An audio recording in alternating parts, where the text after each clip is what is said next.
We Filipinos Are Mild Drinkers by Alejandro R. Roces. We Filipinos are mild drinkers. We drink for only 3 good reasons. We drink when we are very happy. We drink when we are very sad. And we drink for any other reasons. When the Americans recaptured the Philippines, they built an airbase a few miles from our barrio. Yankee soldiers became a very common sight. I met a lot of GIs and made many friends. I could not pronounce their names. I could not tell them apart. All Americans looked alike to me. They all looked white. One afternoon, I was plowing our rice field with our carabao named Datu. I was barefooted and stripped to the waist. My pants that were made from abaca fibers and woven on homemade looms were rolled to my knees. My bolo was at my side. An American soldier was walking on the highway. When he saw me, he headed toward me. I stopped plowing and waited for him. I noticed he was carrying a half-pint bottle of whiskey. Whiskey bottles seemed part of the American uniform. "Hello, my little brown brother," he said, patting me on the head. "Hello, Joe," I answered. All Americans are called Joe in the Philippines. "Do you know any bars in this town?" he asked. That was usually the first thing American soldiers asked when they visited our barrio. "I'm sorry, Joe," I replied. "There are no bars in this barrio." "Oh, hell. You know where I could buy more whiskey? Here, have a swig." "You have been working hard," he said, offering me his half-filled bottle. "No. Thank you, Joe," I said. We Filipinos are mild drinkers. Well, don't you drink at all? "Yes, Joe, I drink, but not whiskey." "What the hell do you drink?" "I drink lemonade." "Jungle juice, huh?" "I guess that is what the GIs call it." "You know where I could buy some?" "I have some you can have, but I do not think you will like it." "I'll like it all right. Don't worry about that. I have drunk everything: whiskey, rum, brandy, tequila, gin, champagne, sake, vodka." He mentioned many more that I cannot spell. I not only drink a lot, but I drink anything. I drank Chanel No. 5 when I was in France. In New Guinea, I got soused on Williams shaving lotion. When I was laid up in a hospital, I pie-eyed with medical alcohol. On my way here on a transport, I got stoned on torpedo juice. You ain't kidding when you say I drink a lot. So let's have some of that jungle juice, eh? "All right," I said. "I will just take this carabao to the mud hole, then we can go home and drink." "You sure love that animal, don't you?"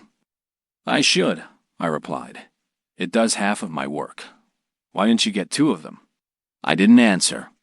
I unhitched Datu from the plow and led him to the mud hole. Joe was following me. Datu lay in the mud and was going. Whoosh. Flies and other insects flew from his back and hovered in the air. A strange warm odor rose out of the muddle. A carabao does not have any sweat glands except on the nose. It has to wallow in the mud or bathe in a river every 3 hours. Otherwise, it runs amok. Datu shook his head, and his widespread horns scooped the muddy water on his back. He rolled over and was soon covered with slimy mud. An expression of perfect contentment came into his eyes. Then he swished his tail, and Joe and I had to move back from the mud hole to keep from getting splashed. I left Datu in the mud hole. Then turning to Joe, I said, "Let us go," and we proceeded toward my house. Jose was cautiously looking around. "This place is full of coconut trees," he said. "Don't you have any coconut trees in America?" I asked. "No," he replied. "Back home we have the pine tree." "What is it like?" "Oh, it is tall and stately. It goes straight up to the sky like a skyscraper. It symbolizes America." "Well," I said, "the coconut tree symbolizes the Philippines. It starts up to the sky, but then its leaves sway down the earth, as if remembering the land that gave it birth. It does not forget the soil that gave it life." In a short while, we arrived in my nipa house. I took the bamboo ladder and leaned it against a tree. Then I climbed the ladder and picked some calamansi. "What's that?" Joe asked. "Philippine lemon," I answered. "We will need this for our drinks." "Oh, chasers. That is right, Joe. That is what the soldiers call it." I filled my pockets and then went down. I went to the garden well and washed the mud from my legs. Then we went up a bamboo ladder to my hut. It was getting dark, so I filled a coconut shell, dipped a wick in the oil, and lighted the wick. It produced a flickering light. I unstrapped my bolo and hung it on the wall. "Please sit down, Joe," I said. "Where?" he asked, looking around. "Right there," I said, pointing to the floor. Joe sat down on the floor. I sliced the calamansi in halves, took some rough salt, and laid it on the foot-high table. I went to the kitchen and took the bamboo tube where I kept my lambanog. Lambanog is a drink extracted from the coconut tree with pulverized mangrove bark thrown in to prevent spontaneous combustion. It has many uses. We use it as a remedy for snake bites, as counteractive for malaria chills, as an insecticide, and for tanning carabao hide. I poured some lambanog on 2 polished coconut shells and gave one of the shells to Joe. I diluted my drink with some of Joe's whiskey. It became milky. We were both seated on the floor. I poured some of my drink on the bamboo floor. It went through the slits to the ground below. "Hey, what are you doing?" said Joe. "Throwing good liquor away?" "No, Joe," I said. "It is the custom here always to give back to the earth a little of what we have taken from the earth." "Wow," he said, raising his shell. "Here's to the end of the war. Here is to the end of the war," I said, also lifting my shell. I gulped my drink down. I followed it with a slice of calamansi dipped in rough salt. Joe took his drink but reacted in a peculiar way. His eyes popped out like a frog's, and his hand clutched his throat. He looked as if he had swallowed a centipede.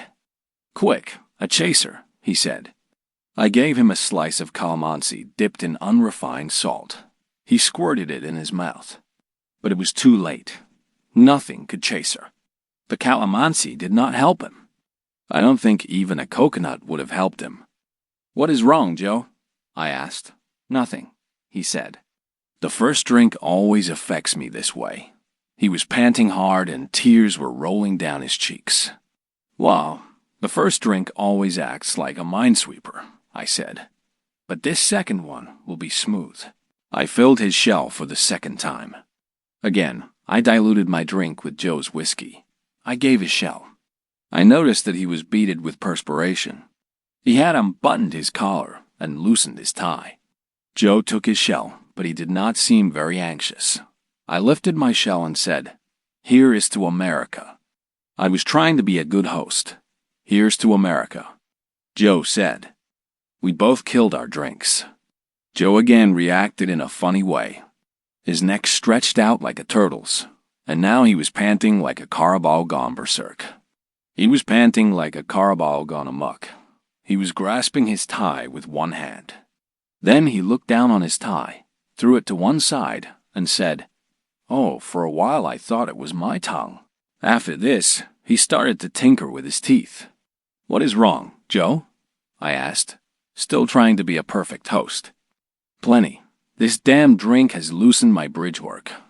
As Joe exhaled, a moth flying around the flickering flame fell dead. He stared at the dead moth and said, "And they talk of DDT. Well, how about another drink?" I asked. "It is what we came here for." "No, thanks," he said. "I'm through."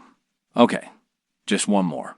I poured the juice in the shells and again diluted mine with whiskey. I handed Joe his drink. "Here's to the Philippines," he said.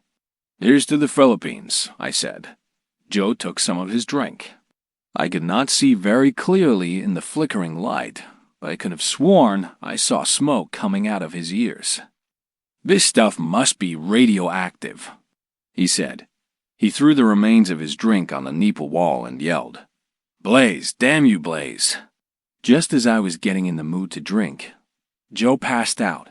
He lay on the floor flat as a starfish. He was in a class all by himself. I knew that the soldiers had to be back in their barracks at a certain time, so I decided to take Joe back. I tried to lift him. It was like lifting a carabao. I had to call 4 of my neighbors to help me carry Joe.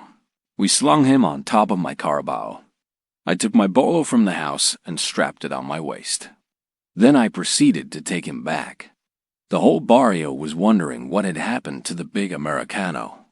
After 2 hours, I arrived at the airfield. I found out which barracks he belonged to and took him there. His friends helped me to take him to his cot. They were glad to see him back. Everybody thanked me for taking him home. As I was leaving the barracks to go home, one of his buddies called me and said, "Hey, you, how about a can of beer before you?" "Go?" "No, thanks," I said. "We Filipinos are mild drinkers."